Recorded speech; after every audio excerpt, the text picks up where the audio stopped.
Hello students, welcome to Sanitra tutorial classes. तो आप सब कैसे हैं? उम्मीद करता हूं आप अपने परिवार के साथ स्वस्थ होंगे और मस्त होंगे। तो चलिए आज हम लोग स्टार्ट करते हैं आज का बहुत ही इंटरेस्टिंग टॉपिक जिसका नाम है फाइटो हार्मोन्स। तो जैसा कि आप ऊपर हेडिंग में देख रहे होंगे, फाइटो हार्मोन्स को हम लोग प्लांट्स हार्मोन भी कहते हैं और कहीं कहीं पर इसको ग्रोथ रेगुलेटर्स भी कहते हैं। तो चलिए स्टार्ट करते हैं फाइटो हार्मोन्स के बारे में। तो देखिए, आपने देखा होगा पौधों को आपने ग्रो करते हुए देखा होगा। आपने देखा होगा कि जब आप पौधों को अच्छा खाद पानी देते हैं तो पौधे खूब तेज़ी से ग्रो करते हैं और ग्रो करने के बाद एक सीजन ऐसी आती होगी जब आपने देखा होगा एक सीजन ऐसा होता होगा जब उसकी पत्तियां अपने आप झड़ जाती हैं। फिर आपने कुछ ऐसे ही प्रोसेस देखे होंगे जिसमें से किसी के फल बड़े निकलते हैं, किसी के फल छोटे निकलते हैं। तो ये सब दो चीज़ों पर डिपेंड करते हैं। एक तो आपने पौधों को किस प्रकार से न्यूट्रिशन दिया हुआ है और दूसरा प्लांट में किसी प्रकार की कोई बीमारी तो नहीं। अगर ये दो प्रोसेस उसमें नॉर्मल हैं तब उसमें तीसरा रोल आता है फाइटो हार्मोन्स का। एक्चुअल में फाइटो हार्मोन्स प्लांट के बॉडी के अंदर सिक्रीट होने वाले वे केमिकल सब्सटेंस हैं जो प्लांट के ग्रोथ, डेवलपमेंट और उसकी बॉडी एक्टिविटी को क्या करते हैं या मेटाबॉलिक प्रोसेस को क्या करते हैं, कंट्रोल करते हैं, रेगुलेट करते हैं। और अगर वो उसको रेगुलेट करते हैं तो अगर किसी एक में रेगुलेशन बढ़ गया तो प्लांट आपने देखा खूब लंबा हो जाता है, अगर किसी में वो रेगुलेशन कम हो गया तो प्लांट बहुत छोटा हो गया। तो केवल प्लांट के लंबाई को ही नहीं बल्कि प्लांट के रूट्स के ग्रोथ के लिए, स्टेम के ग्रोथ के लिए, ब्रांचेस के ग्रोथ के लिए इन सब हार्मोन का आना बड़ा ही कंपलसरी है। तो चलिए स्टार्ट करते हैं पहला टॉपिक फाइटो हार्मोन्स। तो देखिए, जैसा कि डेफिनेशन लिखा हुआ है कि ये कैसे सब्सटेंस है, दोज ऑर्गेनिक सब्सटेंस। यहाँ पर याद रखिए ये सभी जितने भी बच्चों फाइटो हार्मोन्स देखे गए हैं ये सभी हाइड्रोकार्बन हैं, ठीक है। तो दोज हाइड्रोकार्बन यानी organic substance which are secreted by plant, जो केवल और केवल किसके द्वारा निकाले जाते हैं, प्लांट के द्वारा निकाले जाते हैं। एंड जो उसका फंक्शन क्या है, यहाँ से regulates their growth, development and metabolic process.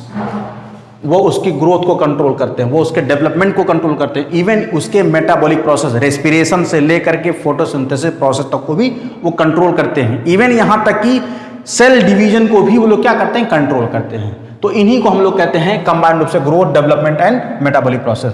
और ऐसे ऑर्गेनिक मैटर को जो प्लांट के अंदर ग्रोथ, डेवलपमेंट और मेटाबॉलिक प्रोसेस को कंट्रोल करते हैं उन्हीं को हम लोग कहते हैं फाइटो हार्मोन्स या ग्रोथ रेगुलेटर्स या प्लांट हार्मोन।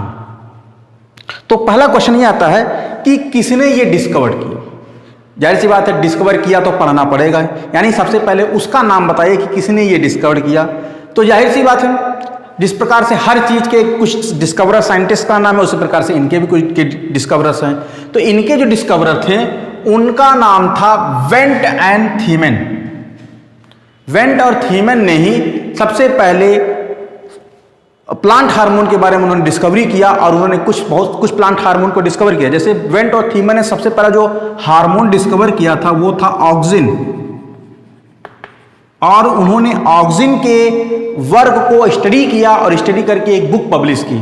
और उसी बुक में सबसे पहले लिखा था कि जो फाइटो हार्मोन शब्द है वो सबसे पहले किसके द्वारा इंट्रोड्यूस कराया गया, वेंट और थीमन के द्वारा, और इसी को उन्होंने ग्रोथ रेगुलेटर भी कहा था। तो अब ये देखते हैं कि वेंट और थीमन ने केवल ऑक्सिन पे काम किया, लेकिन उसके बाद जब रिसर्च और डिस्कवरीज बढ़ी तो और भी डिस्कवरी सामने आई अबाउट द फाइटो हार्मोन्स। तो आइए देखते हैं वो कौन कौन से फाइटो हार्मोन हैं जो इन दोनों ने डिस्कवर के बाद और भी फाइटो हार्मोन को जो डिस्कवरी बाद में हुई। तो देखिए उनका नाम है, उन फाइटो हार्मोन्स का नाम है auxin, gibberellin, cytokinin, ethylene and abscisic acid. इसमें बच्चों इथाइलिन को initially as a phyto hormone का दर्जा नहीं दिया जाता था क्योंकि इथाइलिन एक गैस होती थी और ये बहुत कॉम्प्लेक्स हाइड्रोकार्बन नहीं है, बहुत सिंपल सा 2 कार्बन और 4 हाइड्रोजन का एक कॉम्बिनेशन फॉर्म है इस तरह से।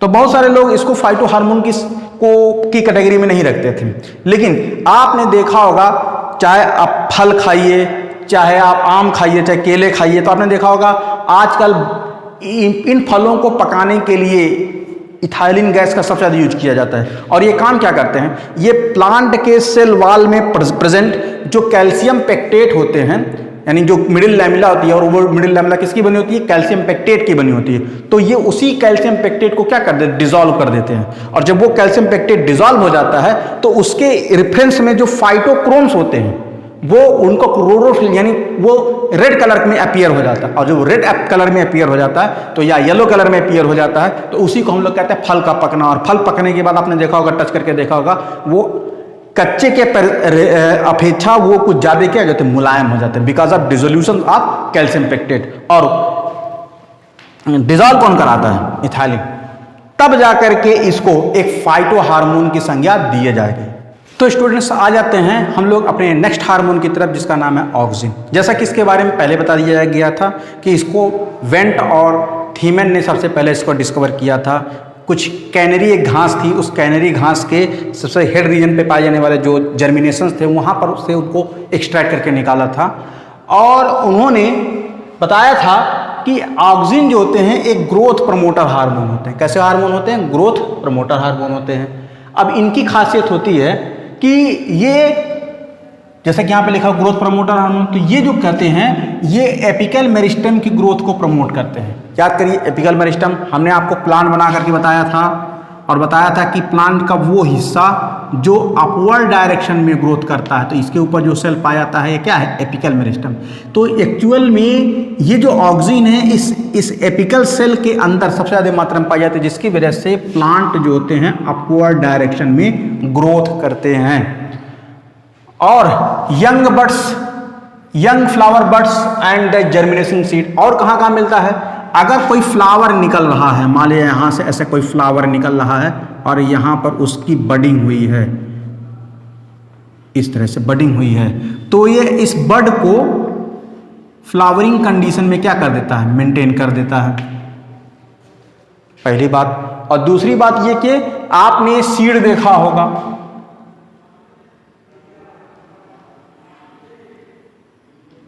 आपने सीड देखा होगा, और जब सीड जब जर्मिनेट करता है तो इस तरह से कुछ निकलता है। तो ये सीड जर्मिनेशन को भी क्या करता है? प्रमोट करता है। यानी इनके इस जर्मिनेशन पार्ट में, फ्लावरिंग बड के बड्स में और एपिकल मेरिस्टम के हेड्स में ये सबसे ज़्यादा मात्रा में पाए जाते हैं। और इनकी खासियत क्या होती है देख लीजिए। क्या कह रहा है कि in nature they are found in form of indole acetic acid and indole butyric acid. मतलब नेचर में आपको नेचर से जो ऑक्सिन निकालते हैं वो दो रूपों में मिलते हैं। यानी ऑक्सिन को ही हम लोग IAA यानी इंडोल एसिटिक एसिड और IBA भी यानी इंडोल ब्यूटारिक एसिड कहते हैं। यानी नेचर में बस इनके दो ही रूप हैं, इंडोल एसिटिक एसिड और इंडोल ब्यूटारिक एसिड, जो प्लांट से नेचुरली एक्सट्रैक्ट किए जाते हैं। लेकिन इनके अलावा भी बहुत सारे सिंथेटिक ऑक्सिन बनाए गए हैं, लेकिन वो नेचर द्वारा नहीं है। जैसे एक का तो नाम आप बहुत पुराने से परिचित है, जिसका नाम है 2,4-D, जिसको हम लोग खरपतवारनाशी कहते हैं, वीडीसाइड्स। वीडीसाइड एक्चुअल में क्या है? एक प्रकार का ऑक्सिन का डेरिवेटिव फॉर्म्स है। इसका पूरा नाम है 2,4-डाइफिनॉक्सी एसिटिक एसिड, इसका नाम है। उसके बाद एक और भी है MCPA, मेथिल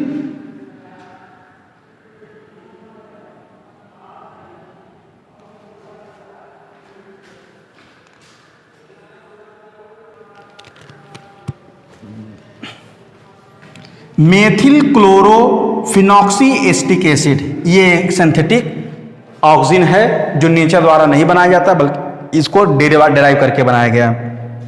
उसके बाद आइए देखते हैं इनके फंक्शन के बारे में कि ऑक्सिन कौन कौन सा फंक्शन करता है। तो देखिए, मैंने यहाँ पे कुछ 4-5 फंक्शन एक्सप्रेस किया हुआ है। क्या कह रहा है कि growth by the cell elongation, यानी अगर आपका सेल इतना बड़ा है तो ये सेल को और लंबा कर देगा, यानी इस सेल को इस रूप से कवर कर देगा। यानी ये सेल की ग्रोथ को, यानी सेल की इलांगेशन को क्या करता है? प्रमोट करता है। And promote the apical growth. और याद करिए, मैंने आपको बताया था कि अगर कोई एपिकल मेरिस्टम ग्रोथ कर रहा है तो इस एपिकल सेल के ऊपर ग्रोथ की मात्रा को क्या कर देता है? बढ़ा देता है। एंड सप्रेस द लेटरल बड। और ये भी याद रखिए कि अगर ये ऊपर की तरफ ग्रोथ कर रहा है और यहाँ से मान लीजिए कोई ब्रांचिंग निकली हुई है, तब ये ब्रांचिंग क्या हो जाएगी? रिड्यूस हो जाएगी। क्यों? क्योंकि इसकी सारी एनर्जी यूज कर लेगा कौन? एपिकल मेरिस्टम, क्योंकि इसको ऊंचा या लंबा होना है। तीसरा है it promote the process of fruit ripening, फलों के पकाने में भी ऑक्सीजन का यूज किया जाता है, इस बात को याद रखे रहिएगा। And prevent the fall of fruits, और अगर आपको बच्चों अगर आपके पास कोई प्लांट ऐसा हो जिसके फल रुक नहीं रहे हैं, फल झड़ जा रहे हों, तो अगर आप उस प्लांट के ऊपर ऑक्सीजन का छिड़काव कर दें तो एक भी फल नहीं झड़ेगा, बाकी सारे फल रुक जाएंगे। चौथा है promotes the seedless fruit. Seedless fruit, आप अमरूद खाएं, बिल्कुल खाएंगे, अमरूद में कितने सारे बीज होते हैं, क्या वो बीज अच्छे लगते हैं? नहीं अच्छे लगते। लेकिन अगर आपको ऐसा अमरूद दिया जाए जिसके अंदर सीड ना हो तो ऐसे सीड को प्रमोट यानी ऐसे सीडलेस फ्रूट्स को प्रमोट करने का काम कौन करते हैं? ऑक्सीजन करते हैं। एक्चुअल में ऑक्सीजन करते क्या है कि जब सीड से जर्मिनेट होते हैं तो एक्चुअल में जब उसके अमरूद के छोटे छोटे बड्स निकलते हैं तो उसी समय उनका इमैस्कुलेशन कर दिया जाता है, उनका मेल पार्ट काट करके हटा दिया जाता है, और मेल पार्ट काटने के ऊपर इसके स्टिग्मा के ऊपर एक छोटा सा ऑक्सीजन का एक ब्रश से टच करा दिया जाता है और फिर उसको बंद कर दिया जाता है पॉलीथीन से, ताकि उसके ऊपर एक्स्ट्रा इन्फेक्शन ना हो, और फिर उसके बाद उसको कुछ दिन के लिए एज इट इज रख दिया जाता है। अब वो प्लांट के साथ वो बनी हुई पॉलीथीन के ऊपर ग्रो करता है, और जब ग्रो करता है तो वो एक बहुत बड़ा फल बन जाता है। इलाहाबाद के अमरूद बड़े फेमस होंगे, आप लोगों ने सुना होगा। एक्चुअल में वो सभी इलाहाबाद के अमरूद इसी तरह से बनाए जाते हैं क्योंकि वो सीडलेस होते हैं और काफ़ी बड़े बड़े होते हैं, तो वो खुसरो बाग में बनाए जाते हैं, इस बात को याद रखे रहिएगा। विदाउट फर्टिलाइजेशन, जैसा कि आप समझ रहे हैं, तो अगर किसी फ्रूट को बिना सीड के जर्मिनेट कराया जाता है तो इसको हम लोग कहते हैं पार्थेनोकार्पी कहते हैं। क्या कहते हैं? पार्थेनोकार्पी, और ये इसी मेथड से कराया जाता है, यानी इस प्रोसेस को हम लोग क्या कह सकते हैं? पार्थेनोकार्पी भी कह सकते हैं। तो स्टूडेंट्स, हम लोगों का अगला टॉपिक है जिब्रेलिन। जी हाँ, ये सेकंड हार्मोन है जिब्रेलिन। सबसे पहले जानते हैं जिब्रेलिन ये हार्मोन किसने सबसे पहले डिस्कवर किया और ये काम क्या क्या करते हैं। तो देखिए, जैसा कि यहाँ पे मेंशन है कि gibberellin is first discovered by, यहाँ पे होगा gibberellin was first discovered by Kurosawa. एक जापानी साइंटिस्ट थे जिनका नाम था कुरोसावा। उन्होंने क्या किया, एक फंगस देखा था, एक फंगस था कि जब वो फंगस किसी प्लांट के अंदर लगता था तो उस प्लांट के जो धान होते थे, वो धान तो फसल बड़ी बड़ी होती लेकिन उसमें सीड नहीं होते थे, तो उसमें तो उसको फूल्स डिजीज भी कहते थे। तो दरअसल में जब उन्होंने उस फंगस की स्टडी की तो देखा क्या कि उस फंगस का जिसका नाम था जिब्रेला फ्यूजिकोराई, तो उन्होंने देखा कि अगर फंगस से वही एक्सट्रैक्ट निकाल करके दूसरे प्लांट में डाल देते तो दूसरे प्लांट के अंदर भी ये प्रॉब्लम प्रोड्यूस्ड हो जाते थे, और इस प्रकार से ये चीज़ डिस्कवर हो गई कि वो जो होते हैं सेल माने उससे प्लांट जो होते हैं खूब लंबे लंबे होते हैं, लेकिन इतने लंबे लंबे हो जाते हैं कि उनके जो सीड्स होते हैं सीड कवरिंग के अंदर जो सीड होते हैं वही नहीं हो पाते हैं। इस नाते इसको हम लोग फूल्स डिजीज भी कहते थे। तो ये तो बात क्लियर हुई कि gibberellin was the first discovered by Kurosawa and from A fungus जिसका नाम था जिब्रेला फ्यूजिकोराई। कुरोसावा ने डिस्कवर किया जिब्रेला फ्यूजिकोराई, उस फंगस का नाम था जहां से एक्सट्रैक्ट किया गया था, और सबसे पहले दो साइंटिस्टों ने इनके बाद जब इन्होंने ये बात मेंशन कर दी कि इसमें ऐसा कोई एक्सट्रैक्ट है, तो उस एक्सट्रैक्ट को सबसे पहले फंगस एक्सट्रैक्ट किया था यबूता और हयासी ने, और फिर इस प्रकार से ये जिब्रेलिन के कई सारे रूप डिस्कवर हुए थे, जो लेकिन हाँ जो यबूता और हयासी ने डिस्कवर दिए थे उनको हम लोग जिब्रेलिन ए नाम से नाम दिया गया, या GA के नाम से जाना गया। अब ये है कि ये काम क्या करता है, तो देखिए जिब्रेलिन जो होते हैं ये भी एक ग्रोथ प्रमोटिंग हार्मोन है, मतलब इससे भी प्लांट की होती लंबाई बढ़ती है, and causes the cell elongation and these are the more than 100 gibberellin. मतलब अभी तक नेचर में जो डिस्कवर हुआ है कम से कम 100 या 100 से अधिक जिब्रेलिन के टाइप्स की डिस्कवरी हो चुकी है। आइए अब देखते हैं इनके फंक्शन के बारे में। तो इनका जो फंक्शन है क्या, प्रमोट द सेल इलांगेशन। अब सेल इलांगेशन कैसा करता है, cell elongation of internode of stem. जैसे एग्जांपल के तौर पर आपने गन्ना देखा होगा, तो गन्ने में आपने ऐसे ऐसे कटे कटे नोड्स देखे होंगे, तो यहां से लेकर के यहां तक का बीच यानी दो नोड्स के बीच का जो जगह होता है उसको इंटरनोड्स कहते हैं। तो अगर आप चाहते हैं कि आपका गन्ना ऐसा जिसके नोड के रीजन काफी बड़े बड़े हों, तो आप क्या करिए उनके ऊपर जिब्रेलिन छिड़काव दीजिए। अब ये ग्रोथ करके इस लेंथ को ये इस लेंथ में कन्वर्ट कर देंगे जिसके अंदर बहुत सारा रस भरा रहेगा। मतलब ये ग्रोथ को प्रमोट करते हैं, लेकिन एपिकल रीजन को नहीं बल्कि स्टेम के रीजन को ग्रोथ यानी स्टेम के सेल के इलांगेशन को क्या करते हैं, प्रमोट करते हैं। दूसरा है प्रमोट्स द लीफ एक्सपेंशन। आपने अरवी की पत्ती देखी होगी, आपने सागौन की पत्ती देखी होगी, तो इनकी पत्तियां काफ़ी चौड़ी चौड़ी होती हैं, और जब इनकी पत्तियों से एक्सट्रैक्ट करके निकाल के देखा गया तो इसमें एक प्रकार का जिब्रेलिन का सिक्रीशन सबसे ज़्यादा था। अगर वो दूसरे प्लांट पर भी छिड़क दिया जाए तो उनकी पत्तियां क्या हो जाती थी, काफ़ी चौड़ी हो जाती थी। उसके बाद है prevent the seed dormancy. Seed dormancy क्या होती है, जैसे मान लिया आपको चना, आपने देखा सुबह अंकुरित चने खाते हैं, और आपने देखा जब चने को अंकुरित करते हैं तो आपको 48 घंटे से ज़्यादा का टाइम लगता है। बिल्कुल हाँ, 48 घंटे लगने ही लगने हैं। तो चना जब तक सोया रहता है, नहीं जब तक वो जर्मिनेट नहीं हो जाता तब तक उसको हम डॉर्मेंसी कहते हैं। तो अगर किसी सीड की डॉर्मेंसी तोड़नी है तो आप उसके अंदर क्या करिए, जिब्रेलिन का छिड़काव कर दीजिए। जैसे चना है और आप चाहते हैं कि चने से मेरा जल्दी अंकुरण प्रारंभ हो जाए, तो उस पानी में जिसमें आप चना भिगाए हैं उसमें थोड़ा सा जिब्रेलिन डाल दीजिए। जैसे थोड़ा सा जिब्रेलिन, अगले दिन के सारे चने की जड़ बाहर आ जाएगी। तो उसी को कहते हैं, ये सीड डॉर्मेंसी को क्या करता है, ब्रेक करता है। और दूसरा क्या, प्रमोट द पार्थेनोकार्पी। और ये भी है, ये भी ऑक्सीजन जैसा ही काम कर रहा है, यानी यहाँ पर भी उसी तरह से जैसे खुसरो बाग के जो अमरूद जो प्रोड्यूस हो रहे थे बिना सीड वाले, ये भी उसको प्रमोट करता है। और साथ साथ में ये क्या करता है, फ्रूट के साइज को भी क्या करता है, इंक्रीज। हम लोगों का अगला टॉपिक है साइटोकाइनिन। ये हम लोगों का एक बहुत ही इंपॉर्टेंट फाइटो हार्मोन है, क्योंकि यही हार्मोन एकमात्र ऐसा हार्मोन है जिसको सबसे पहले एनिमल से एक्सट्रैक्ट किया गया था। जी हाँ, इसको सबसे पहले एनिमल ने एक्सट्रैक्ट किया गया था। जैसे कि यहाँ पे लिखा हुआ है कि this plant hormone which promote the cell division. जैसी बात है, प्लांट हार्मोन है, सेल डिवीजन करता है, लेकिन with the help of oxygen, यानी जहां पर ऑक्सीजन काम करेगा वहां पर यह ऑक्सीजन की सहायता से ग्रोथ प्रमोशन का काम करेंगे। कहने का मतलब यह है कि ऑक्सीजन जिन सेल्स को बना करके आगे बढ़ जाता है और जो परमानेंटली रह जाते हैं वो उन सेल के अंदर ग्रोथ को क्या करता है, प्रमोट करता है। और ऐसे हार्मोन्स का क्या नाम रखा गया था, साइटोकाइनिन। और इसको सबसे पहले डिस्कवर किया, वहां पे मैंने लिखा cytokinin was first discovered by Miller. ये साइंटिस्ट थे जिन्होंने इसको सबसे पहले डिस्कवर किया था। और कहां से डिस्कवर किया, from the sperm of fishes. ये मछलियों के स्पर्म से इनको क्या कहते हैं, इन्होंने इसको ऑब्टेन किया था और इसका नाम रखा था काइनेटीन। क्या नाम रखा था, काइनेटीन नाम रखा था।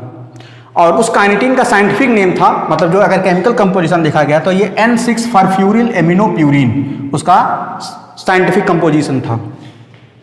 अब देखते हैं कि जो साइटोकाइनिन जो नेम सबसे पहले दिया गया था, एक्चुअल में साइटोकाइनिन नेम वो सबसे पहले स्कूग ने दिया था। Skoog, cytokinin name was first given by Skoog ने दिया था। चलिए तो हो गया, ये तो एनिमल के बारे में। लेकिन प्लांट्स के बारे में अभी एक्सट्रैक्शन का कोई जिक्र नहीं मिलता है। तो प्लांट से इसको एक्सट्रैक्ट करने का जो क्रेडिट जाता है वो लेथम को जाता है, लेथम और उनके सहयोगियों को, लेथम एट एल। जहां पर साइंटिस्टों के सब उनके पूरे सहयोगी आते हैं उनको हम लोग एट एल कहते हैं, मतलब लेथम और उनके सहयोगी मेन लेथम ही थे। और लेथम ने इनको सबसे पहले डिराइव किया कहाँ से, कॉर्न सीड्स। भुट्टा देखा है, भुट्टे के सीड से इसको डिराइव किया था। और जब भुट्टे के सीड से इसको डिराइव किया तब इसका नाम रखा गया था जियाटिन। तो ये सब अगर आप मेडिकल का एग्जाम दे रहे हो, अगर आप कंपटीशन दे रहे हो, अगर आप BHU का एग्जाम दे रहे हो, तो ये सब सारी चीजें आपको दिमाग में बातें रखनी पड़ेंगी। फिर क्या कह रहा है, they are found in those region where cell division continuously takes place. यानी ये उन्हीं रीजन सबसे ज्यादा मिलेंगी साइटोकाइनिन जहां पर सेल डिवीजन लगातार हो रहा है। जैसे कौन कौन है, apical region, shoot, root, branching, fruits, endosperm and sporogenesis. जैसे पता जब उनके स्पोरोजेनेसिस, मेगा स्पोरोजेनेसिस और माइक्रो स्पोरोजेनेसिस फॉर्मेशन हो रहे हैं। आइए इनके फंक्शन देख लेते हैं। तो यहाँ पर देखिए इनका फंक्शन क्या है, it promote that cell division. जैसा मैंने ऊपर लिखा हुआ कि सेल डिवीजन को प्रमोट तो करता है, लेकिन कहां पे, परमानेंट टिश्यू पे। दूसरा चीज है प्रिवेंट द सीड डॉर्मेंसी। जैसे कि मैंने बताया था कि अगर ये साइटोकाइनिन, अगर एक आपके घर में आलू जो है देखा होगा ना, आलू अगर आप ठंडा घर में भी रखे हैं और उस ठंडा घर में अगर आप साइटोकाइनिन उनके पत्तियों पर छिड़क देंगे तो तुरंत वो ग्रोथ कर जाएंगे, सारे आलू उग आएंगे। तो क्या क्या सीड, ये सीड डॉर्मेंसी को तोड़ता है and promote the seed germination. और ये सीड जर्मिनेशन को क्या करता है, प्रमोट करता है। तीसरा है इंड्यूसेस फ्लावरिंग। ये फ्लावरिंग यानी अगर किसी प्लांट के अंदर फ्लावर नहीं निकल रहे हैं तो ये फ्लावरिंग को प्रमोट करता है। और साथ साथ में जो बहुत पहली बार देखा गया है कि increases the resistance against the disease. और ये प्लांट में पौधों को बीमार होने से क्या बचाता है। That's clear.